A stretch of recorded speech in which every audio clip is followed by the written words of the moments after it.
कविता अपने माता पिता की बहुत लाडली थी। 3 बड़े भाइयों की बहन थी। कोई भी चीज़ मांगने पर उसी वक्त सामने हाजिर हो जाती। पूरे घर में रौब था उसका। पूरे परिवार और नौकरों पर राजकुमारी की तरह हुक्म चलाती थी कविता। स्कूल में भी पूरा रौब था उसका। बड़े घर की लाडली जो थी वो। ऐसे ही उसने कॉलेज में दाखिला लिया।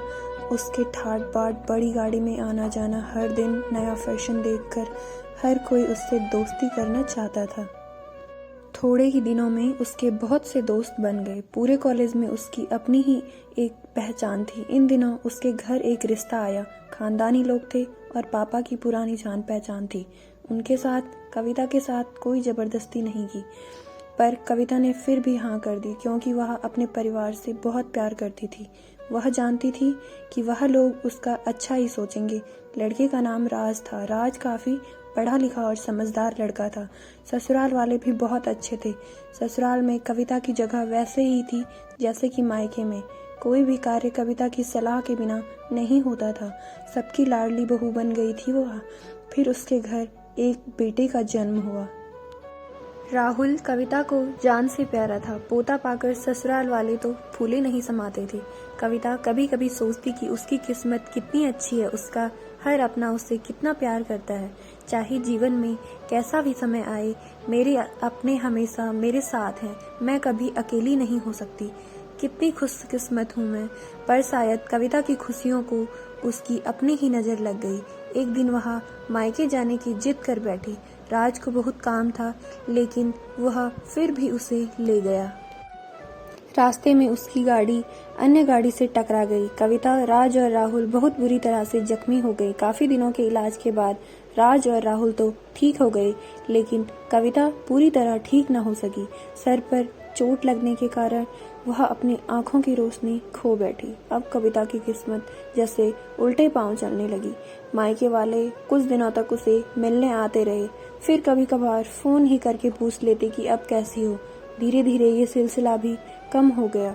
ससुराल वालों की सहानुभूति भी कम हो गई। घर में किसी को पास बैठने के लिए कहती तो जवाब मिलता, बहुत काम है, अब तुम भी हाथ नहीं बटा सकती। राज भी चिड़चिड़ा हो गया था। बस राहुल ही था उसके साथ, जिसके साथ हंसते खेलते उसका वक्त गुजरता। एक दिन कविता के हाथ से कुछ सामान गिर गया, जिसकी वजह से राहुल को हल्की सी चोट लग गई। कविता के सास ससुर ने राहुल को उससे अलग कर दिया कि कहीं उसके न देखने की वजह से बच्चे का कोई नुकसान न हो जाए। कविता अंदर से टूट गई। एक दिन उसने सबके सामने मायके जाने की जिद रखी तो राज उसे तुरंत मायके छोड़ आया, जैसे कि वह भी यही चाहता था। लेकिन राहुल को उसके साथ नहीं भेजा गया।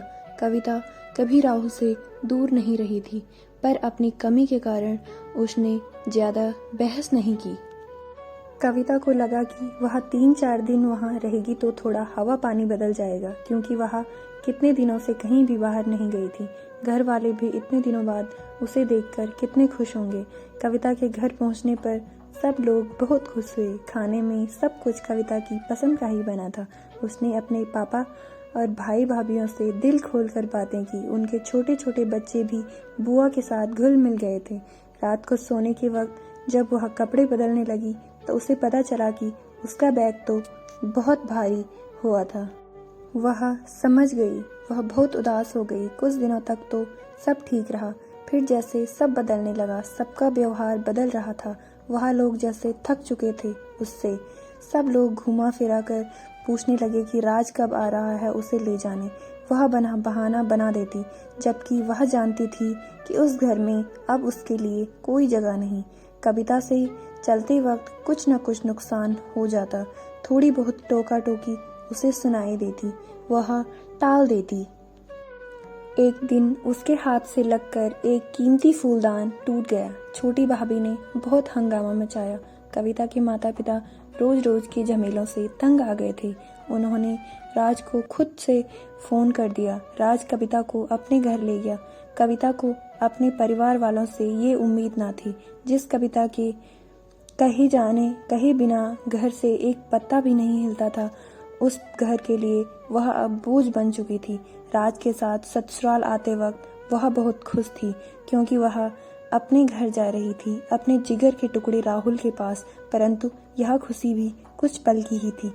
सारा बंदोबस्त पहले से ही किया हुआ था। कविता को सीधे ऊपर वाले कमरे में पहुंचा दिया गया। राहुल से दूर रहने की सख्त चेतावनी दी गई। एक काम वाली लता को उसकी जिम्मेदारी सौंपी गई, जो उसके खाने पहनने जैसी जरूरतों का ध्यान रखती।